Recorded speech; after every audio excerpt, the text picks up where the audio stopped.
Hello and buongiorno from Lake Garda. We're located 2 hours from Venice and 1 hour from Europe's most romantic balcony in Verona. And speaking of, I'm doing another balcony reading, and today we have Gigi and Gaston. I thought you'd prefer looking at them.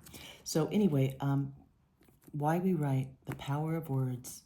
I've read this before, but I think the timing is good right now because Europe is, at least you have some leaders that all they want to do is talk about war.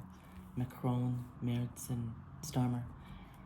And arguably, all three could be gone within a month, which is quite amazing, isn't it? A lot of distress, a lot of drama happening here in Europe, which wasn't why I moved here 25 years ago, but there you go. So anyway, Dawn Powell, she's extraordinary, one of my favorite writers, and Hemingway's favorite living writer, and Gore Vidal considered Dawn Powell America's finest mid-century novelist, certainly our funniest. And let's see what the back of the jacket says here. It says, set against an atmospheric backdrop of the city in the months just before America's entry into World War II, A Time to Be Born is a scathing and hilarious study of cynical New Yorkers stalking each other for various selfish ends.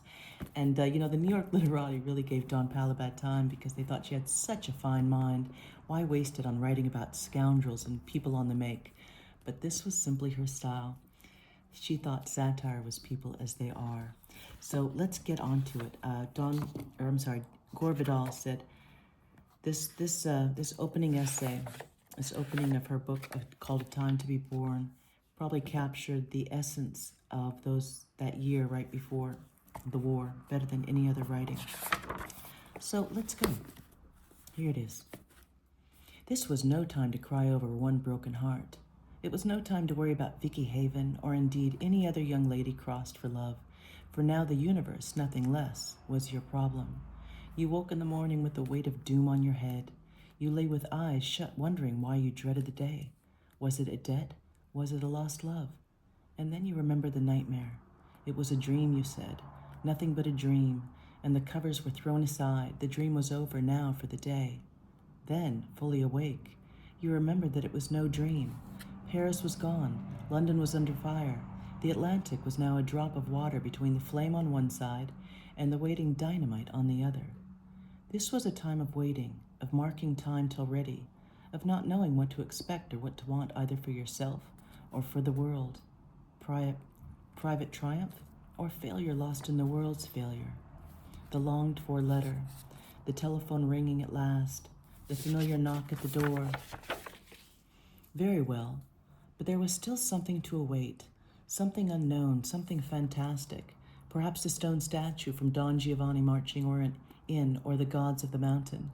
Day's duties were performed to the metronome of extras, radio broadcasts, committee conferences on war orphans, benefits for Britain. Send a telegram to your congressman. Watch your neighbor for free speech. Vote for Wilkie or for Roosevelt, and banish care from the land. This was certainly no time for Vicky Haven to engage your thoughts, for you were concerned with great nations, with war itself. This was a time when the true signs of war were the lavish plumage of the women. Fifth Avenue dress shops and the finer restaurants were filled with these vanguards of war. Look at the jewels, the rare pelts, the gaudy birds on elaborate hairdress, and know that the war was here. Already the women had inherited the earth. The ominous smell of gunpowder was matched by a rising cloud of scaparellis shocking. The women were once more armed, and their happy voices sang of destruction to come. Off to the relief offices they rode in their beautiful new cars, off to knit, to sew, to take part in the charade, anything to help Lady Bertrand's cause. Off they rode in the new car, the new mink, the new emerald bracelet, the new electrically treated complexion, presented by or extorted from the loving-hearted gentlemen who make both women and wars possible. Off to the front with a new permanent and enough specially blended night creams to last 3 months, dashed the intrepid girl reporters. Unable to cope with competitions on the home field, failing with the Roombas and screen tests of peacetime, they quiver for the easy drama of the trenches. They can at least play lead in these amateur theatricals. Are you enjoying it, Gigi? This was a time when the artists, the intellectuals, sat in cafes and in country homes and accused each other over their brandies, or their California vintages of traitorous tendencies.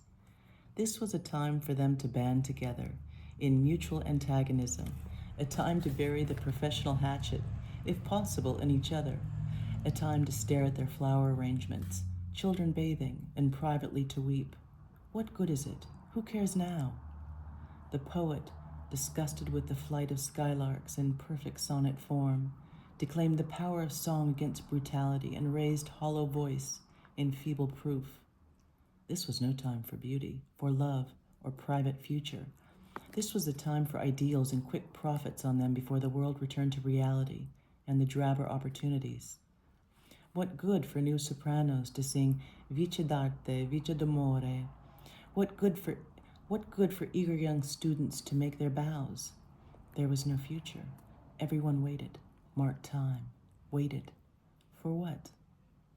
On Fifth Avenue and 55th Street, hundreds waited for a man on a hotel window ledge to jump. Hundreds waited with craning necks and thirsty faces as if this single person's final gesture would solve the riddle of the world. Civilization stood on a ledge, and in the tension of waiting, it was a relief to have one little man jump. You know, I still remember the woman in Rome 20 years ago who turned me on to Dawn Powell. Just changed my life. Extraordinary. And she was just kind of never became a religion, as Gore Vidal said, always kind of on the just border of being a cult. So she's fantastic if you want to read her. And hey, if you want to check out my website, it's at baileyalexander.com, and I've got a podcast if you want to be read to for my second book called Personal Legends of Piemonte. The podcast is called Life is Like a Detective Novel. So hey, thanks for taking the time to listen, and I hope you enjoyed Gigi and Gastone. Ciao for now. Arrivederci.